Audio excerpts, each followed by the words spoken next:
Good morning student. आज हम लोग टेंस का बचा हुआ पार्ट पढ़ेंगे। जैसे आपका पास्ट इंडिफिनिट आज टेंस है, तो सबसे पहले इसको हम लोग देखेंगे, इसकी पहचान क्या होती है। तो पास्ट इंडिफिनिट टेंस की पहचान होती है जिस वाक्य के अंत में आ, ई, ए या ता, था, ती, थी, ते, थे आदि आए। अब इसमें जो भी घटनाएं रहेंगी वो बीती हुई रहेंगी। ठीक, जैसे इसमें पॉजिटिव आता है, पॉजिटिव में सबसे पहले आपका सब्जेक्ट आएगा, वर्ब की सेकंड फॉर्म इसमें यूज की जाती है और ऑब्जेक्ट होता है। जैसे तुमने मुझे कल कलम दी, you gave me a pen yesterday. तुमने का यहाँ पे यू हो गया, इसके बाद देने की इंग्लिश जो होती है, ठीक, वहां पे ये देना का जो सेकंड फॉर्म यूज होगा, गिव का गेव हो जाएगा, ऑब्जेक्ट इसमें मी है और अ पेन, इसके बाद कल की जो है यस्टरडे हो जाएगी। उसी तरह दूसरा एग्जांपल देखते हैं। सीता मुझे अंग्रेजी पढ़ाती थी, सीता टॉट मी इंग्लिश।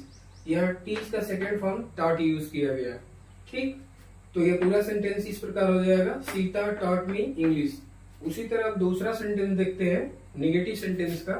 सबसे पहले सब्जेक्ट आ जाएगा, इसके बाद डिड नॉट प्लस वर्ब की फर्स्ट फॉर्म प्लस ऑब्जेक्ट। जैसे उसने मुझे नहीं पढ़ाया, he did not teach me, ये हो गया। और दूसरा एग्जांपल इसका होगा, तुम कभी देर से नहीं आए, यू नेवर केम लेट।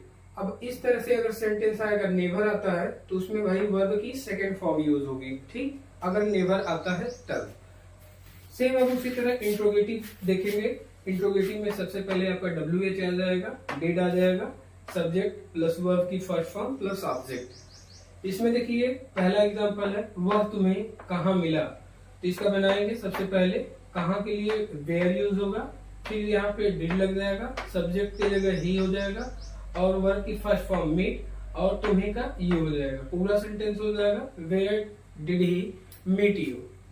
दूसरा सेंटेंस है, वह क्या चाहती थी। अब यहाँ बीच में क्या आया है, तो क्या की इंग्लिश को लिखेंगे WH से यहाँ लिखेंगे। तो पहला हो जाएगा व्हाट, इसके बाद डिड और वह का शी और चाहना का वांट हो जाएगा। पूरा सेंटेंस हो जाएगा, व्हाट डिड शी वांट। उसी तरह आपका इंट्रोगेटिव प्लस निगेटिव बनेगा।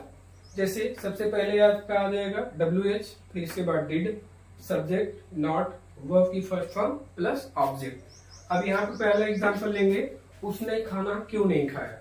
तो क्यों बीच में आया है, इसलिए सबसे पहले यहाँ पे WH में Y लिखेंगे, Y, इसके बाद डिड, सब्जेक्ट उसने का ही हो जाएगा, फिर इसके बाद नॉट रखेंगे, खाना का टेक अ फूड हो जाएगा। ठीक, तो पूरा सेंटेंस इस प्रकार से बनाएंगे, why did he not take food. Second example है, वह बाजार क्यों नहीं गया। इसको ऐसे बनाएंगे, Why did he not go to market। इस प्रकार से ये आपका पॉजिटिव, निगेटिव, इंट्रोगेटिव और इंट्रोगेटिव प्लस निगेटिव हो गया। इसके बाद हम लोग पढ़ेंगे पास्ट कंटिन्यूअस। तो चलिए पास्ट कंटिन्यूअस